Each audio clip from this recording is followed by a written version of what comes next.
all of our plans are fully costed and fully funded. That means no tax rises for working people. That Labour will not be putting up taxes on working people. Let me be absolutely clear.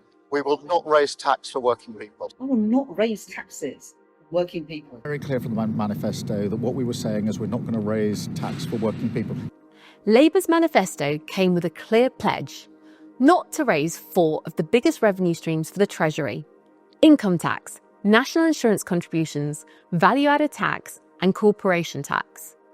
These 4 pillars of taxation, which together account for the bulk of government revenue, have effectively been ruled out as targets for hikes. The chances of Labour breaking these pledges are slim, not necessarily because of economic impracticality, but due to the sheer political backlash such move would trigger. Raising any of these core taxes would be seen as a direct betrayal of voters, and with Labour already struggling in the polls, the political cost of breaking such promises would likely be devastating. Yet, by ruling out changes to these key taxes, Labour has unintentionally created a swirl of speculation. Commentators, think tanks, and analysts are all debating where the axe or lever might fall instead. The speculation has only grown because Downing Street has not explicitly denied any of these rumours. This ambiguity has resulted in a cloud of uncertainty to the point where households, businesses, and investors are already changing their behaviours, some delaying major purchases or property transactions, others speeding them up, trying to stay ahead of political, fiscal changes. The sense of unease is also showing up in financial markets. UK retail shares have recently taken a hit, reflecting broader fears of a squeeze on consumer spending. Parent groups of Primark and B&Q were among those affected, with analysts warning that job insecurity and ongoing inflation concerns could weigh heavily on sales. Predictions that Rachel Reeves will raise taxes in her budget later this year could also hurt consumer confidence, according to Deutsche Bank. They added, "There is a fear that concerns created by tax-raising measures seen in the 2024 November budget will repeat in the 2025 budget, which will have a negative impact on spending." In short, even the prospect of new tax measures is already changing behaviour in households, in businesses, and in the market. If investors believe the consumer demand will weaken, they mark down companies that rely on spending, which in turn hurts confidence further. That feedback loop slows the very economic activity that the government relies on for revenue. This is the challenge that Reeves faces. Speculation alone can shift confidence and spending in real time.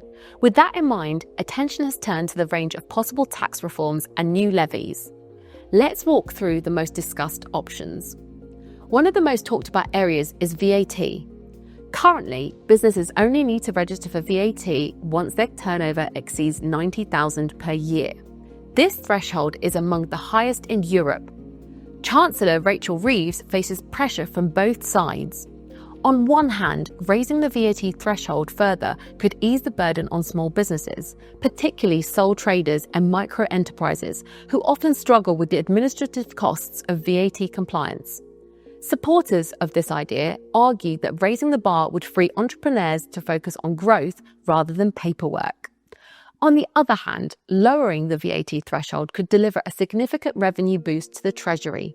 By pulling more small businesses into the VAT system, the government could broaden the tax base. Critics, however, point out that this could disproportionately affect smaller traders already struggling with the cost pressures. Reports from outlets such as Reuters and The Times have suggested that both options are on the table. The government's silence has done nothing to clarify which direction Reeves may lean, creating an environment of guesswork that leaves small businesses in limbo. Moving on to property taxes. Stamp duty has long been one of the most criticised parts of Britain's tax system. It is a tax on moving, not on owning, which discourages people from downsizing in retirement or upsizing when families grow. It traps people in homes that don't suit them and makes the housing market less efficient. Studies even show that higher stamp duty directly reduces mobility, which hurts productivity because people are less likely to move for jobs. But economists argue that stamp duty is only half the problem. Council tax, the other main property levy, is based on outdated 1991 valuations and is widely seen as unfair. A family living in a modest home in the north can pay a higher council tax bill than someone living in a multi-million-pound property in London. Both taxes are distortive, and even a royal commission back in 1976 recommended scrapping and replacing them, advice no government has ever acted on. That's why some reports suggest that Rachel Reeves may look at reforming property taxation altogether. One option floated is abolishing stamp duty and council tax and replacing them with a single annual property tax. The logic is simple: spread the burden more evenly, make moving house easier, and give the Treasury a stable revenue stream that doesn't rely on the ups and downs of the housing market. Yet, this raises tough questions of fairness. An annual property tax would inevitably fall hardest on those who are asset-rich but cash-poor. For example, pensioners who own valuable homes outright but live on limited income. For them, a recurring tax bill will feel like a penalty for staying in their homes, forcing difficult choices about whether to sell, borrow, or cut back elsewhere. This is why, despite the theoretical merits of reforming council tax, the political reality makes such a move highly improbable. Economists have long argued that both council tax and stamp duty distort the housing market. Council tax is based on outdated valuations and often feels arbitrary, while stamp duty is effectively a tax on moving. And, as with any tax, the more you levy it, the less of that activity you get, which is why stamp duty directly reduces mobility, discouraging people from relocating, even when it makes economic sense.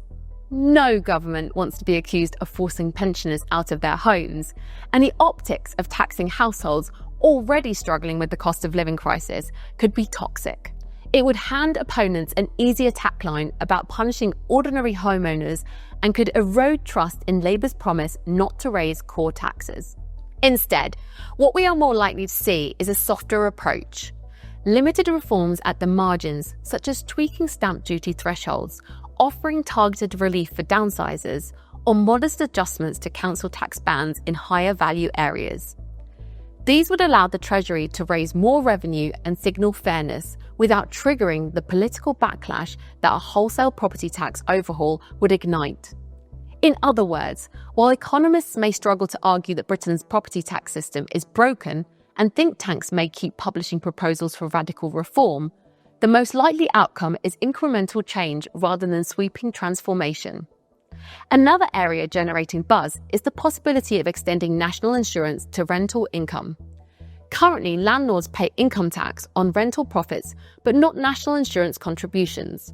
Bringing rental income into the NIC's net would raise billions and could play into Labour's political narrative of rebalancing fairness between landlords and working individuals. Supporters say that this would align the tax system more fairly, ensuring that those earning from property contribute similarly to those earning wages. Several news outlets report that this measure is under serious consideration, but it's also one of the most controversial. Critics argue that it could discourage investment in the private rental sector, potentially exacerbating the housing shortage. For renters already struggling with affordability, the fear is that landlords could simply pass on the cost, leading to higher rents. Still, given the government's need for revenue and the public's appetite for measures perceived as fair, this option remains in play. Pension tax relief has been in the spotlight for years, and Reeves may finally be the Chancellor to act. Currently, pension contributions receive tax relief at the individual's marginal rate. That means higher earners receive more generous relief than basic rate taxpayers. A flat rate system, for example 25% for all contributions, could save the Treasury billions, whilst distributing relief more evenly across income groups. Changing pension tax relief could raise an awful lot of money, but it would also be politically sensitive. A flat rate would mean higher earners lose out, which could spark criticism that the government is punishing success. On the other hand, it could be sold as fairness measures, since all savers would get the same level of relief.